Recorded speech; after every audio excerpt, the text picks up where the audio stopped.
futuro e nunca de passado. Um mundo em que finalmente se conciliassem, se unissem num só corpo de doutrina Aristóteles e Platão. Em que o ideal fosse ao mesmo tempo do mundo dos sentidos. O que talvez só possa vir naquele reino do Espírito Santo, Joaquim de Flora, sem humildade perante a Igreja e, portanto, hereticamente, queria vir a ser a terceira e última idade da história. António Telmo identificou na essência, no núcleo essencial do pensamento agostino, precisamente esta projeção que faz perceber a ação da contemplação e que, a partir da contemplação, projeta a energia espiritual sobre o mundo. E diz, o homem, repete ele Agostinho, muitas vezes, não nasceu para trabalhar, mas para contemplar o santo nome de Deus e, contemplando, trazer a divina energia que por esse modo obtém para tudo quanto faça, sinta ou pense. Este é o núcleo essencial de convergência entre António Telmo e Agostinho da Silva. E vejam como é extraordinariamente importante. Está aqui o essencial, o fundamental. Bom, depois há alguns aspectos de divergência. António Telmo não partilha do entusiasmo ou do otimismo com que Agostinho olha para a técnica, para a tecnologia, embora também devamos reconhecer que Agostinho não é assim tão otimista e tem perfeita noção de que, desde logo enquanto a tecnologia for detida por um núcleo restrito de proprietários, não poderemos ter a abundância que venha a garantir a liberdade. António Telmo coloca uma questão muito importante e coloca de uma forma justamente velada. Ele não critica propriamente Agostinho, embora de alguma forma se dirija a ele. Creio que nas conjugações... é num texto, Agostinho Silva e os Titãs, que foi escrito para as atas do Congresso do Centenário e que foi também publicado na Terra Prometida. António Telmo tem esta passagem que permite identificar uma divergência significativa. Diz António Telmo, o homem, repete-ele muitas vezes, não é esta passagem, é esta. Agostinho da Silva vê o perigo. Os computadores podem libertar os humanos do trabalho, mas ao mesmo tempo tornar tudo previsível, como já se começa a verificar em meteorologia. Ora, sendo o imprevisível a manifestação do Espírito Santo, tornar tudo calculável não será como que um esboço do único pecado imperdoável. E António Telmo mostra como a tecnologia instala uma rede de controle social que tende a tornar-se absoluta. Por muita distância que consigamos manter do ponto de vista ontológico em relação à tecnologia, dificilmente escaparemos a esta relação de domínio. Mas o ponto essencial de divergência que António Telmo não manifestou, não publicou em vida, tem a ver com o Estatuto da Criança na obra de Agostinho da Silva. Não o fez em vida, deixou um texto que já foi publicado na página do projeto, mas irá ser recolhido no livro, naturalmente, chamado Inteligência e Ensino. Não refere o nome de Agostinho, mas percebe-se que está a dirigir a Agostinho, tanto que termina o texto com esta frase alusiva: confiemos em que Portugal não seja um nome de Deus em vão. É claramente dirigido a Agostinho da Silva. Bom, e aqui eu vou abreviar muito. Esse texto está já publicado na página, depois poderá ser lido, foi publicado no mês passado. O ponto de discórdia é este. Agostinho da Silva vê a criança em ato, se não em perfeição. Tem da natureza humana uma concepção essencialmente boa, ou até excelente, como ele gosta de frisar. Portanto, acha que é sempre de lamentar, é sempre uma tragédia que a criança se torna adulta, porque à criança é comunicada uma visão, que é a visão dos adultos, e que conduz ao desastre do mundo em que vivemos e que Agostinho nos procura libertar. António Telmo, muito aristotelicamente, diz: não, a criança, ao ser que cresce, é apenas uma potência, ou um embrião, ou um germe de outra coisa. O problema está em que aquela outra coisa em que ela se torna é um erro, ou resulta de erros de educação. Então a questão não está em imobilizarmos, em termos um movimento na criança, mas em fazermos com que esse movimento seja um movimento correto, ou seja, que a educação seja outra. E, portanto, António Telmo não lamenta a morte da criança que se transforma no adulto, lamenta apenas que, isso sim, que a criança se transforme numa determinada espécie de adulto e não noutra. E, portanto, há aqui eu gostaria de ler passagens do escrito, mas vou passar adiante, porque que queria ganhar algum tempo para a terceira parte. Bom, o António Telmo, como eu disse, considera Agostinho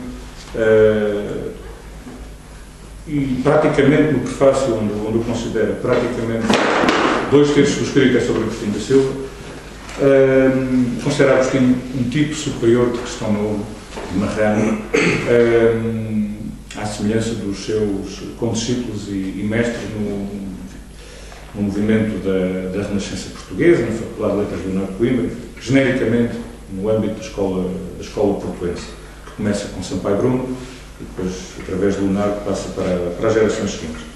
E António Telmo, nesse prefácio, que foi recolhido no Terra Prometida, por coincidência feliz, conseguimos recolher na Terra Prometida, neste ano, em que se comemoram os 20 anos, vários textos e entrevistas sobre Agostinho, a visão télmica. António Telmo diz-nos isto: o Cristão Novo é um ser dividido, como já disse há pouco, entre a religião dos seus pais, que é forçada a abandonar, a renegar, e a religião cristã, que é forçada a praticar. Portanto, é um ser que vive em tensão. António Telmo identifica ou enuncia uma tipologia marrana. Ou seja, desta relação de tensão podemos deduzir vários tipos, várias espécies ou modalidades de marranos. Os materialistas ateus. António Telmo vê o materialismo ateu como uma consequência de uma prática automática e sem crença dos novos ritos no curso das gerações leva ao esquecimento da religião pelo todo. Mas pior do que os materialistas ateus, diz-nos António Telmo, são os materialistas católicos que desembocam no fanatismo, no ódio à religião de sangue. Este seria o caso mais gravoso e sabemos que muitos dos inquisidores eram de origem judaica. Há depois aqueles judeus secretos, aqueles judeus que permaneceram secretos, praticando o culto judaico com valentia, com ousadia e cultivando uma forma superior de hipocrisia e de diplomacia. E há depois os marranos superiores. António Telmo diz-nos, os da Renascença Portuguesa, os da Faculdade de Letras do Porto, Leonardo de Coimbra, os da Filosofia Portuguesa. E depois também nos diz que são possíveis mais e diversos resultados, a meu ver, nesta cláusula residual, chamemos-lhe assim. Poderemos ver, por exemplo, o agnosticismo marrano de Herberto Helder, num livro como O Espaço Sem Volta. Bom, mas aqui interessam-nos os da Filosofia Portuguesa, os da Escola Portuense. E diz-nos António Telmo, nestes marranos superiores porque conseguem realizar um síntese superior, como já vamos ver. A tensão gera a inquietação, e a inquietação é um princípio de movimento silogístico. Aliás, a inquietação, a par da inteligência, era uma das características que os inquisidores constantemente buscavam para encontrar os judeus. O movimento silogístico aqui deve ser entendido no sentido amplo, não no sentido clássico do silogismo demonstrativo, mas como uma sequência de 3 proposições em que se chega, através da qual se chega a uma conclusão por um termo médio. Isto é muito importante, como iremos ver, afinal, a propósito de um pensamento do Agostinho da Silva no pensamento à solta. Portanto, a tensão é, obviamente, entre o judaísmo e o cristianismo. E o ponto que aqui se coloca é que ambos são sentidos como verdadeiros nestes marranos superiores. Ambas as religiões são sentidas como verdadeiras. E, portanto, de duas uma. E são sentidas como antagónicas. Uma não prolonga a outra, não é um desenvolvimento. Não, há um antagonismo, há uma oposição. E de duas uma. Nesta tensão que resulta deste antagonismo, ou se entra num círculo vicioso e se caminha para um beco sem saída, ou se faz precisamente uma síntese superior. E essa síntese superior é a criação de uma nova religião. E o que António Telmo nos diz, e é aquilo que ele vê, é que essa religião, no caso da Agostinho Silva, foi a religião do Espírito Santo. Esse anúncio do advento de uma idade nova, porque para Agostinho ainda estamos na Idade Média,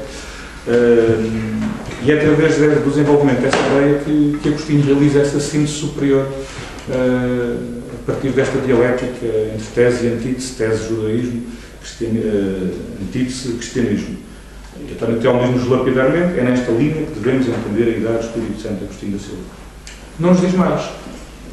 Assinala uma pista, assinala um trilho, não nos diz mais.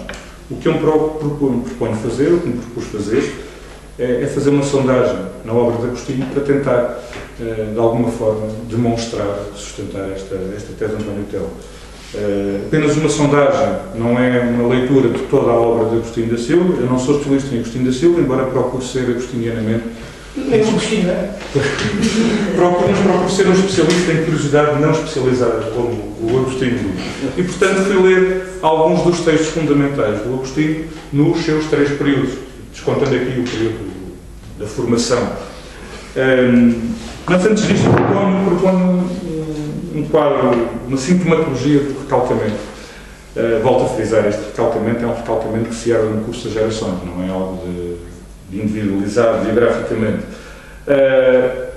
Há aqui uma tipologia que eu vos proponho, depois vamos encontrá-la em várias passagens. Podemos desdobrar este recalcamento da religião de origem para o subconsciente hebraico. António Telmo assinala como um veio condutor da cultura portuguesa. Temos o recalcamento por omissão, em que a realidade aqui é sempre a realidade judaica, não está sequer presente, não é objeto de representação, quando logicamente deveria ser. Depois temos um segundo tipo de recalcamento, a que eu chamo permutativo. Ou seja, a realidade está presente, é objeto de representação, mas é-lhe atribuída outra designação. É o que sucede, a meu ver, no Teixeira de Pascoais, e daqui a pouco vou dar um outro exemplo, para além daqueles que podemos escolher no Maranhão. Depois há o recalcamento ativo, em que a realidade está presente, é reconhecida como tal, ou seja, é designada pela designação aplicada, desempenha objetivamente um papel de relevo e é parte integrante do pensamento do autor, mas é objeto de contestação. Bom, estes 3 tipos de recalcamentos, na sondagem que proponho à obra de Agostinho da Silva, estão presentes. Eu distingo aqui 3 fases, que penso que são mais ou menos consensuais, no pensamento de Agostinho. A fase ceareira, ou seja, até à ida para o Brasil, a fase brasileira, que é a fase intermédia, e depois a fase final, desde que regressa ao Brasil, e passa a vir aqui para Sesimbra, até ao final da sua vida. Desde já vi que estas 3 fases podem, com uma margem de erro mínima, considerar-se cada uma delas tendo um acento tónico diferente. A fase ceareira, e aqui isso talvez seja menos visível, mas penso que ainda assim se pode sustentar. A fase ceareira tem o acento tónico, Agostinho põe o acento tónico na igualdade. A fase brasileira põe o acento tónico na ideia de fraternidade e na fase final na ideia de liberdade. Depois já vou tentar de alguma forma justificar isto. Na fase ceareira, nesta fase inicial, antes de mais, não pode deixar de ser visto como significativo que Agostinho escreve uma vida de Moisés, em 1938. E é muito curioso que comece por assinalar, logo no começo do texto, aquelas 2 características que há pouco referi como sendo aquelas que os inquisidores viam nos judeus para os descobrir, ou procuravam nas pessoas para descobrir os judeus. Evidentemente, Agostinho aqui está a exaltar estas características. Agostinho começa a narrar a presença dos judeus no Egito. Os judeus eram, de facto, mais inteligentes e ativos do que os egípcios. Cá está a inteligência e a inquietação. Agostinho chama-lhe aqui de piedade. É evidente que isto gera aquela hiena da alma, de que António Telmo fala num outro texto sobre marranhos, que é a inveja. Também não deixa de ser interessante verificar que na vida de Zola, que é escrita em 1942, Agostinho, de alguma forma, toma as dores do seu biografado em relação ao caso de Dreyfus. E depois, um outro aspecto que eu não vou poder aqui desenvolver, assinalo só, o Agostinho, que nas considerações escreve o escrito quanto a Deus, é um Agostinho muito próximo da Cabala e do zoroastrismo, mas também e sobretudo da Cabala, considerando que o mal está no seio de Deus. O mal é parte integrante de Deus e não podemos excluir o mal de Deus. Se limitamos Deus atribuindo todos os males ao diabo, não ousou o homem pôr a maldade entre os atributos de Deus e pecou primeiramente porque foi estreito e de novo pecou porque foi tímido. Ou diz, por exemplo, restituamos a Deus toda a sua grandeza, reconheçamos o seu poder na violência e no terror, tenhamos por divino o abaixamento destes tempos. Emana Caim do Espírito Supremo, como Abel. Este Deus que aqui vem é o Deus dos exércitos e é aquele Jeová colérico, vingador, é um Deus judaico. Bom, mas o texto mais importante nesta fase, que nos permite revelar uma leitura judaica da obra de Agostinho e de alguma forma um criptojudaísmo, é o texto O Cristianismo. Isto é um paradoxo agostiniano. Porventura o texto mais judaico de Agostinho